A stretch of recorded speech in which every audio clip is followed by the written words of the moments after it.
So 10 years, 15, 20 years ago, you had a budget. 20 years now and 20 years in the future, you're going to have a budget. So I think when you get honest and clear about those constraints, those things don't change. But the way you leverage them might. So, of course, you have algorithms and all those things are changing. They're constantly going to be changing. The platforms potentially are going to change in the future. But I think if you get to those core parts of like, who you are and what you're trying to do, it ends up being very valuable. And I will say one other aspect that I think we miss out on, and you touched on it, which I think is a huge thing, is I say we often forget about the human part of business. So those stories, you hear things about being authentic, you hear things about even sharing the things that don't go well, your failures, all those things, it all connects to that human part. And I think even though we have all this technology and things at our fingertips, as we saw during the pandemic, we crave and want that human part. We're doing it differently, but we still want and need it on a very humanistic level. So I think those are the things that, are going to be consistent. And I think while tools might amplify it, you don't want to lose sight of like why you're doing what you're doing and how that connects with that human level. Yeah, I think so much of what I've sort of been on this kick about is how content can really create trust, and how separates somebody, especially in this AI filled world, in this world where there's so much content, or even just call it distractions coming at us, that the things that are going to stick are, to your point, the things that are authentic, the things that align, the things that resonate.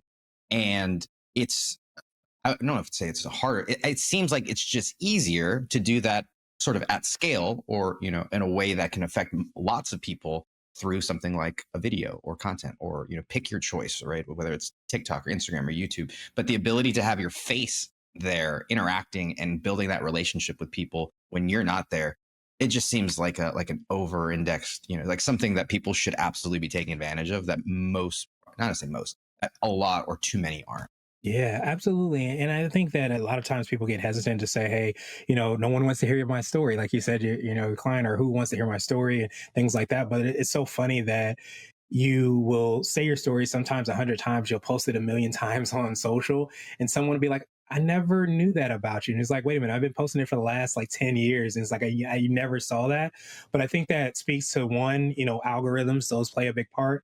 But I think too, like, we don't realize, like, for on a marketing level, for things to kind of stick and people to kind of remember things and understand things, they have to hear it again and again and again. That's one of those tried and true, marketing pillar lessons. You have to, it used to be 7 and 9 times or whatever that you had to say something. Now you have to do it more than that. So it's the same idea, but you just have to do it differently. So I think we shouldn't get, caught up in saying, everybody knows it or I've already said it. We just have to say it again and again and again. And then it might be the seventh time, it might be the 100th time that somebody says, oh, that's what you're saying. I know somebody I can connect you with, or I can use your products or services or whatever that is. So don't lose sight of that when you're, continuing to try to share who you are, what you do, and of course, how you do it. Yeah, I think Google put out a study somewhere recently that it said something to the effect of like over 2 hours worth of content. And I could be overstating it, but it was a long amount of content, something like a few dozen times. And again, I'm probably saying that lower, across over a dozen platforms, right? So they just like say they need to see you on Facebook, and then they need to see you over on LinkedIn, and they need to see you on these different places because people are busy. The trust develops slowly, and there's so much noise out there that I think that so many people expect that if we put out something one time, we make one post, everybody's going to see it. And you being in this game long enough, you know that like almost nobody sees a singular post, Yeah. Yeah, absolutely. It's so funny. You listen to and hear those people that go viral, and you're like, how did you do that one post and how did it go viral? And it's like, well, I've been doing this for about 15 years, or I tested out 70 different ways and it didn't work, and the final one worked. And it's so funny when you start to like realize the secret to the overnight success is it takes 10 or 15 years.